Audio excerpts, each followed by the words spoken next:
Hey there, friends and enemies, JoPaWrites here again, and we've gotten a ton of new information for Destiny 2 in the last 2 days, including a blog yesterday and the TWAB today, and I wanted to jump into some of the highlights that I feel like are going to impact the game the most, because there is a ton of information, but not all of it is as important as other things. Like, I don't really care about going over the new Prime Gaming rewards. I think those are cool, but not really affecting my playtime or anything like that, so I'm not going to spend too much time harping on all of that.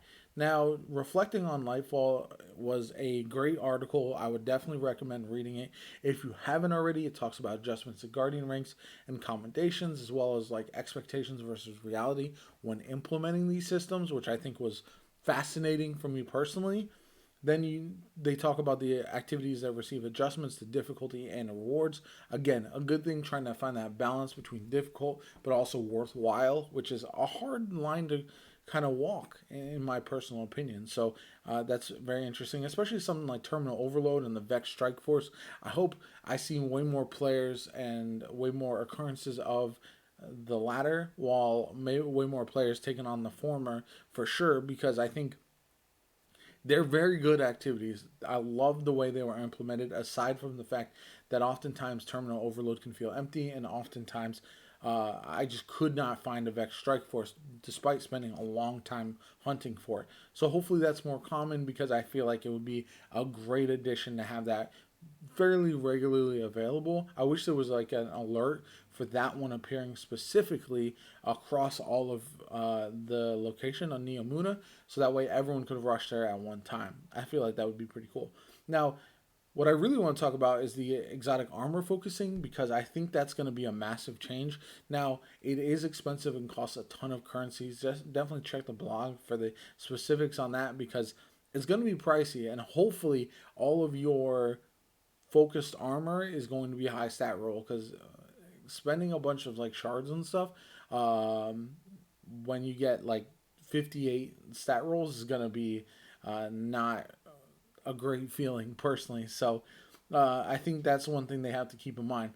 To talk about new armor mods, shoot to loot changes. Shoot to loot's going to be cracked. I would highly recommend chasing rolls this season for shoot to loot. You absolutely have to do it, because it's going to be a very good perk in endgame. We got the new strand aspects. Artifact perks will be refunded and not and applied individually. Huge. I hate having to reset the entire thing when I just want to make one or two changes.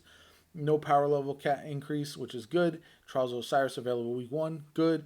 Weekly Grandmasters available week 4, good. All that is nice. Let us farm more often and earlier in the season, which I think is good. So Grandmasters are coming. All of this stuff is interesting. If you haven't done Grandmasters before, definitely check this out. But as a veteran, this stuff is like pretty standard. There are some changes that they made, but I don't think it's anything too earth-shattering. Now, the power level is not too high at 1815 to jump in, which is nice. Then we've got the changes to the Heist Battleground and also other Heist Battleground changes, which is good. Heist Battleground Mars is getting lessened in difficulty, which I think, based on the feedback for that one, it was necessary, because that was a heck of a strike to try to take on during Nightfall. New strand weapons are coming. Here's where I'm really fascinated with some of the changes. Weapons leaving: Mindbender's Militia's Birthright, Inquisitor, and Whistler's Whim. We've got Wise and Rebuke and Hero's Burden, and then the Rose. But where I am most excited is weapons entering, especially as we look at some of these new perks. We've got Braytech Osprey, the rocket launcher, a Loaded Question, one of my favorite old fusion rifles, Positive Outlook, which is cool. Strand Linear fusion rifles. Linear's got nerfed, but could be good. Randy's throwing knife, I think, is going to be awesome, especially if he gets kinetic tremors. Arc Glaive, huge. Having an Arc Glaive in Trials is interesting, because a lot of PvP players won't chase it, but I'd imagine a lot of PvE players will, and getting them into Trials is massive.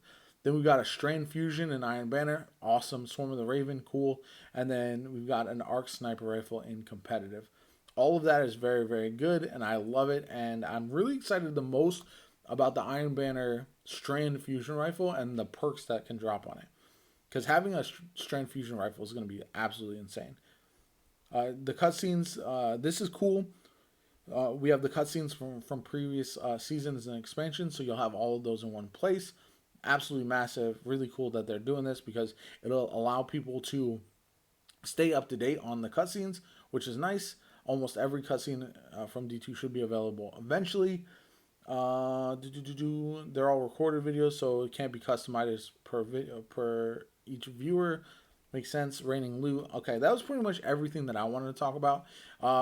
Most excited about the exotic focusing. I hope that actually works out as well as it's intended, and the weapon changes that are coming, as far as the new ones coming in and the ones that are leaving. The ones that are coming in, I feel like there's going to be some bangers in there because of the Nightfall weapons are normally very good. The Trials weapons are normally pretty good. Same thing with Iron Banner; they're pretty solid. So I think the Arc Sniper for competitive is going to be pretty fire too. Overall, I'd love to hear you guys' thoughts on all these changes, everything coming to Destiny 2 in the near future. The mid-season patch is going to have a lot of balance changes as well, which is massive. I can't wait to see all that and get hands-on with which weapons are really shining after those changes do happen. But I appreciate each and every one of you. Make sure you like the video if you haven't already. Subscribe to the channel if you have not as well. Helps me out tremendously. I've been throwing out tons of new Destiny content recently, and I appreciate all the love from you guys. My name is JoPa. I hope you have a good one, and I'll catch you all later.